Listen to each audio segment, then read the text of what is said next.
ગુજરાત રાજ્યના મંત્રીશ્રી કહી રહ્યા છે કુબેરભાઈ ડિંડોરજી કે પ્રજાએ જાતે ખાડા પૂરવા જોઈએ. આ કુબેરભાઈ ડિંડોરજીને અમે પૂછવા માંગીએ છીએ, પ્રજાએ તમને જીતાડી વિધાનસભામાં આજે પ્રજાના પ્રશ્નો ઉઠાવવા માટે તમને વિધાનસભામાં મોકલ્યા છે અને મંત્રી બનાવ્યા છે.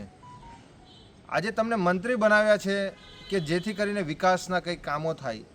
આજે તમે જો આજે રસ્તાઓમાં ખાડા છે કે ખાડાઓમાં રસ્તા છે એ જ આજે પ્રજાને ખબર નથી પડતી. આજે ઘણા બધા લોકો આજે ટેક્સ ભરી રહ્યા છે લાખો કરોડો રૂપિયા, અને કમલમમાં જે 60-40નો જે રેશિયો ચાલી રહ્યો છે, આજે દરેક કોન્ટ્રાક્ટર અને દરેક એજન્સીઓ પાસે ટકાવારી લેવામાં આવી રહી છે કમલમમાંથી.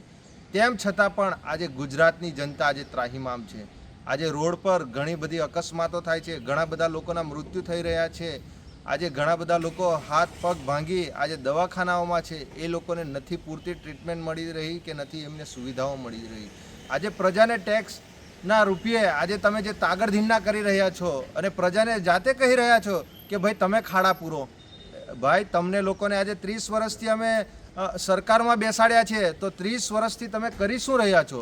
આજે દર વર્ષે રસ્તો બનાવવામાં આવે છે લાખો કરોડો રૂપિયાના બજેટો ફાળવીને, અને એ રસ્તાઓ પહેલાં જ વરસાદમાં 1-2-3 ફૂટ ઊંડા ખાડા પડી જાય છે. કુબેરભાઈ ડિંડોરજી, જો ખરેખર તમારા નેતાઓમાં અને ખરેખર તમારી અંદર જો કામ કરવાની ક્ષમતા ના હોય તો તમારે લોકોએ આ મંત્રી પદમાંથી રાજીનામા આપી દેવા જોઈએ. નિરંજનભાઈ વસાવા.